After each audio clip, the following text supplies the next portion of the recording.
The child does not return. My sense of time often arrests itself in a winter of 1980, amidst the biting gray winds of Detroit. Though my driver's license declares my birth year as 1976, making me a head of household in my late 40s, the rings of my soul might forever be trapped at the age of 8 within the grease and coffee fumes of that old diner. My father was a contractor. It was a time when erecting steel frames and laying bricks meant dollars, meant building the American dream. But in 1980, the bubble burst and the recession hit. My father's business, too, was swept away and shattered by the colossal wave of bank loans. That was when it began. Our family of 4, father, mother, myself, and my younger brother. Danny, 3 years, my junior, boarded the narrow raft of a basement apartment and began to drift. A cramped room where sunlight scarcely reached. Where, if 4 people lay down, there was no space to step. Poverty arrived first as a smell in that place. The scent of damp carpet, street exhaust, and my parents' cheap, sigh-laden cigarette smoke.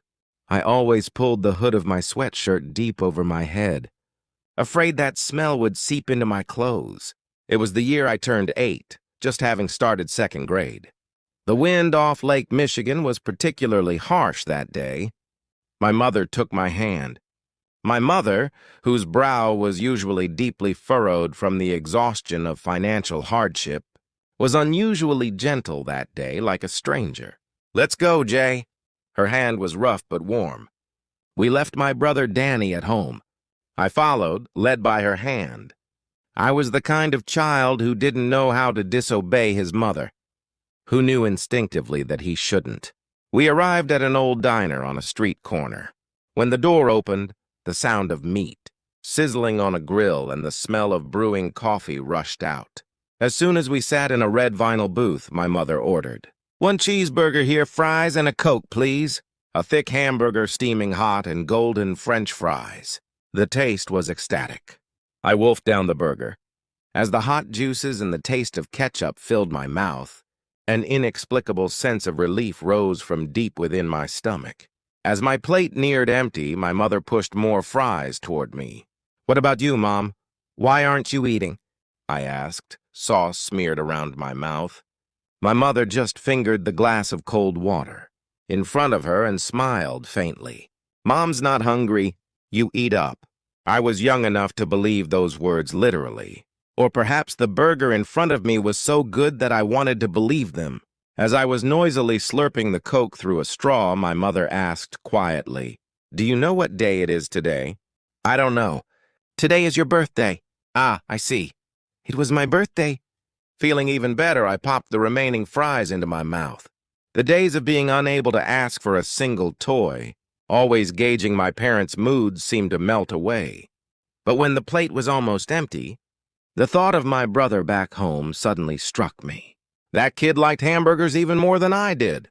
My little brother Danny, with his grubby face, who would stare, swallowing his spit, whenever his big brother was eating something.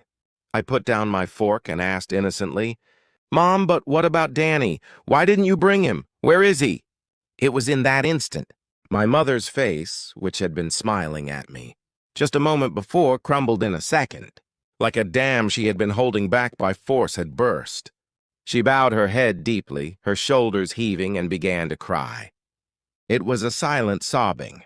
I was bewildered. Had I done something wrong? Was it because I ate too much? Or was it because I brought up Danny? I didn't know the reason, but seeing my mother crying in the corner of that diner, hot tears suddenly burst from my eyes as well. The burger in my stomach felt like a stone. Amidst the noise of that bustling diner, unable to face each other, we wept uncontrollably. My memory of that day ends there. Life after that was a continuous series of pain, like a black and white film snapping repeatedly. Poverty followed us tenaciously. We moved every year to cheaper houses, and with every school transfer, I became an invisible person. There was no room to make friends. The university I barely managed to enter did not become my salvation. Unable to pay tuition, I repeatedly took leaves of absence. drifting through all sorts of part-time jobs until I eventually dropped out. I started studying again and got into law school, but for me, preparing for the bar exam was not about hope, but about grasping the only rope that could pull me out of poverty. It was a day in my late 20s, the library reading room. In that space surrounded by law books, my heart suddenly began to beat as if it would explode. I couldn't breathe. It felt like someone was crushing my chest with a giant concrete block. I couldn't move a single finger. This is it! I'm dying. Terror washed over me like a tsunami. Cold sweat soaked my shirt. After lying face down on the desk for a long time, fighting the fear of death, when I finally lifted my head, I realized my body, my soul was screaming that I couldn't live like this anymore. I stopped preparing for the exam right then and there. I couldn't ask my parents for help. I worked whatever jobs I could find, and I went to the library and started flipping through psychology books. Why on earth am I so anxious? Why can't I breathe? One day during my counseling training, a professor said, "To become a healer, you must first bring out your own deepest wounds." What is my problem? I was like an iceberg, living with immense sadness, hidden beneath the surface. It was a morning in my early 30s. After spending several years exploring myself in that way, I woke up, and suddenly, the memory of that diner from 20 years ago flashed in my mind like lightning. My mother in her early 30s back then. That woman, much younger than I am now, a young mother hounded by debt collectors, having to raise 2 sons in front of an empty refrigerator. I pulled the covers over my head and howled like an animal for an hour. My mother had no money. On her first son's birthday, she wanted to feed him a warm meal, but she didn't have the money in her pocket to take both children out for hamburgers. So my mother had to make a cruel choice, the path of leaving her younger son behind and taking only her older son out. How must my mother's heart have felt when she left Danny at home and closed the door? My mother, who couldn't even afford a cup of coffee, and just drank water in front of me as I ate my burger. When I asked, why didn't Danny come? My mother's heart must have been hacked to pieces. Guilt. The misery of a mother who had to choose one of her children because of poverty. My mother's tears that day were not simple sadness, but a desperate scream against her own helplessness. I had been living my life, having swallowed whole into my unconscious that immense frustration and sadness. My mother had swallowed that day like an undigested burger. The panic disorder that paralyzed my body was my mother's unresolved grief from back, then erupting through my body. But I couldn't blame my mother. She was an extension of myself, and I too was her pain. In those days of poverty, we shared each other's suffering like an umbilical cord.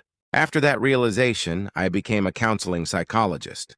If there was someone crossing this terrible swamp of the mind that I had experienced, I wanted to be of even a fingernail's breadth of help. Can a person's heart change? Can wounds be healed? I still cannot fully answer that question.